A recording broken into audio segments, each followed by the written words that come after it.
Good morning, my friends. Welcome to a wicked awesome Wednesday, the Wicked Radio live stream. Who wants to talk about budget bills? Yeah, me neither. But here's the thing. You can't afford it. And more importantly than ever, here's our takeaway. Let's get away from what the politicians are saying, right? Because everybody's got their axe to grind, including Elon. He's all lissed off. Trump's taking a victory lap. You got the standard characters like Rand Paul and Thomas Massey. All those politicians, they all have their axe to grind about this, right? What's it mean for you, me, and regular people? What does this all mean?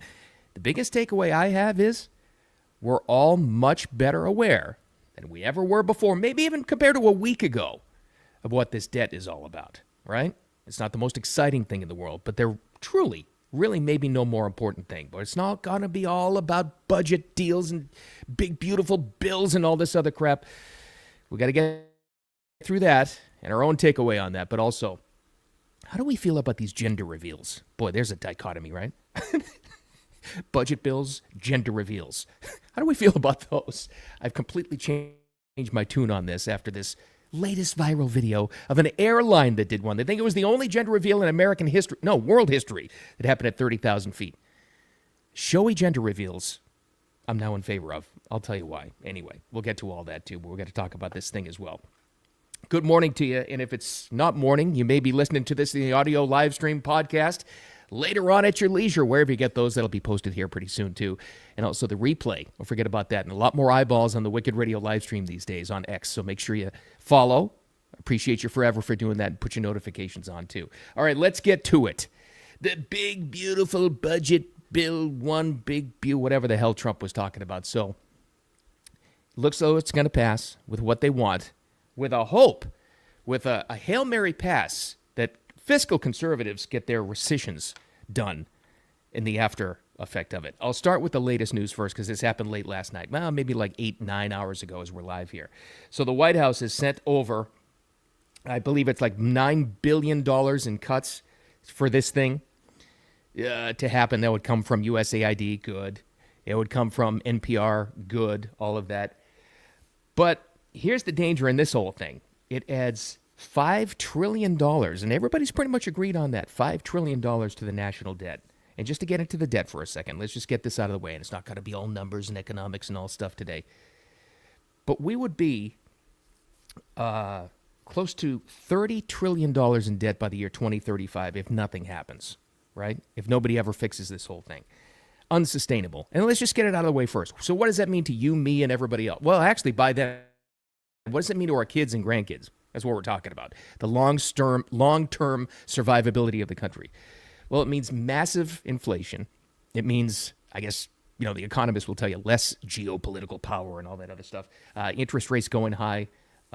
Everything would be more expensive, basically, is what it is. And it's not survivable that way. It's just not. No one will tell you. It's a debt spiral that nobody can figure out how to fix, and we keep on adding to it despite all the Doge cuts, all right? So that's the dangers. And now that we've established that's what it means is the long-term survivability of the country. Here's the first thing I've noticed about this. People talking about the budget. We never really paid attention to it before like we have now. And that's the good thing. We always say, like in every issue that happens, like in your personal life, like every challenge that comes your way, every bad thing, it seems, there's always something good. And the mindset reset is to ask, all right, what's great about this, though? So far, and it's not, the game's not over yet, because it's still got to go to the Senate. Maybe they'll change things around a little bit, and maybe they'll reject this. But what's great about this so far is how it relates to you, me, and everybody else and real people. Most of us, more so than ever before, are paying attention to what a deficit is and what a budget is, and actually paying attention to it and trying to understand it, because the information is there now, right? And it's the top headline in the world right now. You can't avoid it, this particular budget, and people fighting over it. So with that said, if we're aware of what this problem is and more people are aware that we can't keep spending ourselves into oblivion, because that's what would happen, in a long-term solution, there'll be more pressure than ever for the politicians to be more fiscally responsible. You would hope. Now, will they? We don't know, but we can put the pressure on that they do. All right, let's start. Here's the timeline. Besides the rescissions package sent over by $9.4 billion by the White House yesterday, cutting NPR, USAID, other programs, right? What else is in this? What else is good in this thing that we know so far? And then we'll get into the reaction and what it means to us. Border security, sure, excellent, that's good. Funding the military, good. For our national security, all good. That's all good stuff. Also for deportations, that would all be good for, immigration, security, and doing it the right way. All good stuff. But apparently all of this spending outdoes everything that we would actually save in the Doge cuts. But here's how the day started off. And this is when I got excited. Representative Congressman Tim Burchett, he's a good dude. He's trying. He's trying to cut all of this spending. This is how he started off the day, and this had me going, all right, well, they're off to a good start. Hey everybody, Congressman Tim Burchett. Today I'm introducing legislation to codify 3 of President Trump's executive orders. I think it's time that we get off the dadgum bench and get to work. Thank y'all for... See, I saw that yesterday morning. I said, all right, he's got to get off the dadgum bench and get to work. It's a good sign. Tim Burchett, got to get it done. And then he had a video later on the day, he was kind of beaten down. And then he got a hold of the swamp, and they got to him. He's like, all right, well, I'm still going to try. I'm on the Capitol steps, and I'm going to try to introduce these. So that's how the day started. And then we all heard and saw, this is like late morning, probably early afternoon. My phone was going crazy because, I'm a dork, and I pay attention to all these news stories and all the alerts and notifications on. Say, oh, boy, Elon's pissed. Elon Musk goes viral. As it so happens, he sent this tweet out while the White House press room was active. And young Peter Doocy from Fox News was right in the room. Instead of me reading the tweet, the post that Elon put out there,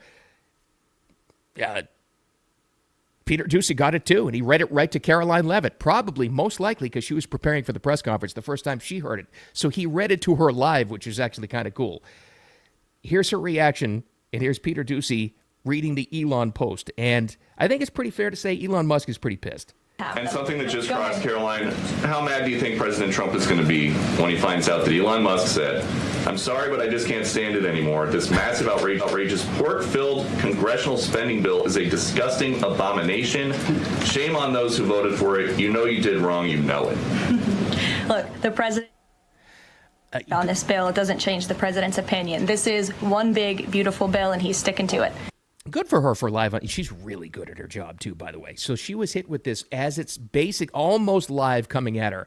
How else is she going to respond? Of course, just like that. Say, well, that's disappointing, but whatever, and we're going forward, and we're happy about this bill going forward. That's all she can really say. But what a time, though, with social media, where a White House reporter, Peter Doocy from Fox News in this case, reads a post that just happened almost in real time to the press secretary for the White House's reaction live as it happens. Wow. All right, now why is Elon pissed off? Because of the spending that's in here, not enough cuts, the overspending, spending ourselves into oblivion. All of this work, all of this sacrifice that him personally and the Doge team went in is just being outdone because we're spending beyond what we actually saved in the Doge cuts, right? What's an example, though? Bill, what do you mean? What kind of bloat? Why is there people complaining about bloat? What are they talking about? Here's an example for you. This thing, keep in mind, with a Republican White House, Congress, both houses, put in still an estimated $500 million for Green New Deal projects. There's one small example of the kind of stuff that's not necessary that's in there. So we talked about the good and the tax cuts and everything. That's great. That's the bad. Somebody explain to me, and all of us, if you've got this many people that jumped up and down and ran and got reelected on fiscal conservatism, and we're going to rein in the swamp, we're going to stop all this spending, then how does that happen with $500 million still in Green New Deal projects for back in their home district? That's the pork Elon's talking about. So that's the bad, possibly the ugly that's in this thing. All right? So the reaction goes on. Speaker Mike Johnson, who's under fire probably for the most he's ever been right now, but Trump loves him because he got this thing done in the House, right? He also responded to Elon's post yesterday, and what does he say about it? Not a lot. Yeah, let me say this. It's very disappointing. Okay, I've come to consider Elon a good friend. He's obviously a very intelligent person, and he's done a lot of great work. With all due respect, my friend Elon is terribly wrong about the one big beautiful bill. Okay, if it came down to it, and if you let's consider them friends, right? If you took two friends of yours, one is a business person, and the other one's just kind of a negotiator. He's like a moderator, which is what Mike Johnson really is. For him to say that the guy who's really good at business is completely wrong about it? Yeah. If it comes to economics and money, quite frankly, I'm going to trust Elon on that deal because he's not happy with it at all. Now, that's the big question. Where does Elon go now from here on out? And I know that it was portrayed and the media just loved this. It's like, the rift is finally happening. Elon has turned on Trump. No, not really.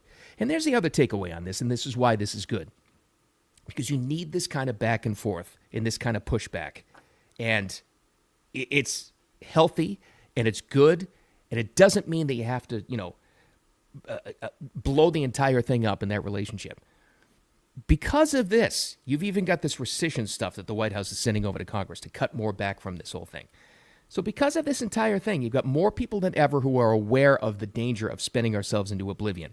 And I've found this in just normal people like you and me and everybody else trying to understand all this stuff because it's designed to be bloated. It's designed to be complicated. It's designed to be 1,700 pages long, which is what this is on purpose. Because hidden in there is all this money, trillions of dollars in money that you don't really understand because who has the time? We're trying to live our lives, right? But the takeaway on this, and this is the main thing, there's more people, like I said in the introduction, than ever who are aware of the debt crisis. But the people that still don't understand it, there's normal people, maybe your friends, whatever, they're like, oh, whatever, they're just people who are fighting against this, they don't really understand. Those are usually the people, normal people, who, as for example, would be like, they go on vacation. They have a family, they take like a Disney vacation and they keep putting it on credit cards and they keep rolling it on. So they only live in the moment, what's happening right now, and they don't understand the long-term cost and interest, what they're paying. That to me is the misunderstanding about what a budget is. I see that all the time and you hear that from people. But again, here's the good thing. What's great about this? More people than ever understand the danger of this spending. So we've got all of these cuts, all of these beautiful things, unnecessary fraud and waste. We're spending more than what we're saving, and that's the problem. That's why Elon's pissed. That's the explanation there. Here's somebody else that's taking a lot of heat these days. But, again, there's always two sides to this. More people than ever are listening to him. Senator Rand Paul, fiscal conservative, he's against it, obviously. He pisses Trump off, him and Thomas Massie, because they're pushing back against this thing because they don't like the spending. But what's his reasoning? Well, this is what he said yesterday. If you're borrowing $5 trillion, that makes me think you're going to add over $2 trillion, maybe $2.8 trillion next year. So it doesn't show me that you've turned around. If you look at the spending cuts, it's complicated because it's $1.5 trillion. It sounds like this enormous number, but it's over 10 years, so it's $150 billion a year. They're also increasing spending for the military and for the border, $300 billion. That's actually more than all the DOGE cuts that we've found so far. There's the problem, and that's why he says it doesn't add up. And, somebody like Rand Paul and they say he doesn't care. He's pushing back on it. Here's the other takeaway from that. So he says, at the end of the interview, they asked him, okay, well, how many people in the Senate are willing to push back on this? He said about 4 or 5. That may be enough to make some changes. It really is. It's too much spending. Good stuff in there, the good, bad, and the ugly. Too much spending. Good things are like the tax cuts and border security and military and the Golden Dome defense protection. That's all good stuff. The ugly is nothing's being done to get us out of this debt spiral. And that's the takeaway, to oversimplify this as much as we can. I don't think there's anything more complicated to talk about and possibly more boring. But again, forget what the politicians are saying and just boil it down to you, me, everybody else, and normal people you talk to. Tell me if you found the same thing. And this is a good thing. It really is. Not like you want your friendly conversations or going out to a bar and hanging out with friends and chilling. Not like you want to talk about debt crisis and budgets all the time. But there is this. That general awareness of how much we're spending in the country. I'm telling you, more people, regular people that matter, are more aware of this than at any point in our history. We're more aware of it now. So the long-term pressure solution to this is more people are going to demand that they're fiscally responsible. Doesn't sound like it's happening yet, but eventually it will, because it's a massive problem down the road that we got to fix. No doubt about that. But now we're more aware of it. So there's the good, bad, and the ugly of this thing. The really good, I think we're all way more willing to push back on this thing and stop the spending, because I don't know what, let's just put it this way. Let's wrap it up this way. If we keep on going on this path, when we have grandkids someday, I don't know what the hell the economy is going to be like for them. Because that's the problem with a lot of these politicians who put all the pork in. They're going to be dead. They don't care. Right now, they have, 20 years left on average, most of these politicians, they don't care what happens to the country when they're gone. They'll be dead. So they just want to get fat on the hog and make all these pork barrel deals and all this and appeal to their lobbyists while they're here and while they're in power. And that's the problem, is the short-term thinking. But it's changing because we're more willing than ever to put pressure on them. All right. So let's see what happens in the Senate. Who the hell knows? And let's see. And by the way, don't believe this whole crap of what the media is telling you. Elon is fighting Trump and there's a big rift. No, there's not. He just wants fiscal responsibility. Is he pissed off? Sure he is. Absolutely. A lot of people are. Doesn't mean it's over. Don't buy that crap. All right, I can't talk about budget bills anymore. I can't do it. So this is like, enough of that. Let's talk about something that probably is the silliest thing you can ever talk about. But I've changed my mind on this. Let me ask you how you feel about gender reveals. We've all seen them. We're probably about a 10-year run now of viral videos with gender reveals going crazy. Big, showy things, not just the backyard parties with balloons, big, showy things in baseball stadiums, and you put it on the big screen, and, nobody can just have a baby anymore, or God forbid, wait till the baby's born to reveal the birth. Like that's like gone now. My wife and I did that with 2 kids, and we were like seen as freaks, and that was 20 years ago, so forget about that. So gender reveals are here to stay. I've completely changed my tune after this one, and I'm wondering if you feel the same. It's kind of a different reason, though. This is the one that changed my mind. I'm all in favor of the showy gender reveals right now, for one simple reason. I know you're going to laugh at me. At least they're acknowledging gender. Completely. Like, you may see these viral videos and you're like, oh, God, can't you just do this in private? Can't you just... Okay, I get that, because that was me before yesterday when I saw this video. I'm with you. They're a little bit too showy. I think the couples do it for clicks. I think it's to go viral and all this other crap. And even companies like we're about to hear from do it for marketing purposes.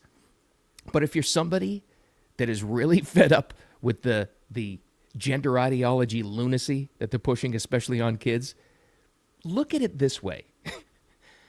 They're acknowledging gender, at least. So the more these gender reveal parties go on, it's built into the term. They're acknowledging gender, because we've been told for a long time by academics that gender doesn't exist. So this is the opposite of that. Here's what led me to this one. There's an airline, an Icelandic airline called Play Airlines, Play. Aren't they cute? Well, they were on a flight to Paris, and passengers were invited to predict the gender of their new baby, of a couple's new baby, by holding up blue or pink cards. So each passenger on the jet, they gave them a blue or pink card, and you could bet. You hold up which one, which didn't matter at all, because the real gender reveal happened when they cut into a cake. But here's the entire sound of what they think is the first big, showy, viral gender reveal, but this one was at 30,000 feet. Dear passengers, you already know you're on a flight to Paris, but this isn't just any flight. In fact, this might be the first time in history that someone finds out the gender of their baby somewhere over the North Atlantic. And it's boy! Huge congrats to our lovely couple. And yes, of course, we have a cake for everyone on board, because no one should have to watch the gender reveal empty-handed. So the voting on the plane was about 50-50 of people who thought it was going to be a boy or a girl. They cut into the cake, and inside it was blue tint. And there you go. Now, good for Play Airlines, because I guess they kind of organized this entire thing. They got the promotion and the viral video out of it, but I don't know how somebody's going to beat this one at 30,000 feet. Somebody will. Maybe on a mountaintop. Maybe there'll be a gender reveal on the top of Mount Everest. I don't know. But again, if you were kind of against the big, showy, viral gender reveals, just consider that. You're probably a person that is kind of over the gender ideology lunacy. At least they're acknowledging gender. That's one way to look at it. All right. Weird set of topics today because of this budget mess. I can't wait till we're through that, so we won't have to talk about budget bills at all. But remember the takeaway on this. What's good about it? More of us than ever are completely aware of what the swamp in Washington, D.C., or your state government or your local government and how much they're overspending.